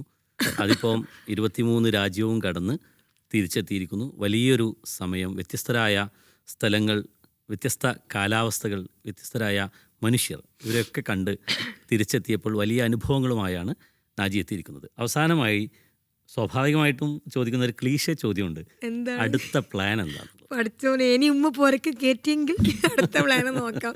കഴിഞ്ഞ 18 മാസം 30 അബുദാബിയിൽ വെച്ചാൽ ഇങ്ങനെ കറങ്ങിക്കൊണ്ടിരിക്കുന്ന പോകണം എന്നുള്ള ചോദിച്ചാൽ ഇനി ഇങ്ങനെ എന്തായാലും പോകില്ല. കാരണം ഇത് രണ്ടിൻ്റെ ഒരു എന്താ പറയുക, ഞാനൊന്ന് കളിയേനും. കാരണം ഒന്നും ഇല്ലാണ്ട് പോയി ഇടയ്ക്കിടയ്ക്ക് പൈസ ഇല്ലാണ്ട് നിൽക്കുക, സ്ട്രഗിൾ ചെയ്യുക, ഫുഡ് കഴിക്കാൻ പോലും 2 ദിവസം ഫുഡില്ലാണ്ട് ഞാൻ നിന്നിട്ടുണ്ട്. കാരണം എൻ്റെ കയ്യിലുള്ള പൈസക്ക് ഞാൻ പെട്രോൾ ഫസ്റ്റ് അടിക്കുക, ഫുഡ് ഇല്ലെങ്കിൽ സാരമില്ല, ഒരു ഗ്ലാസ് വെള്ളത്തിൽ ഒതുക്കാന്നുള്ള രീതിയിൽ.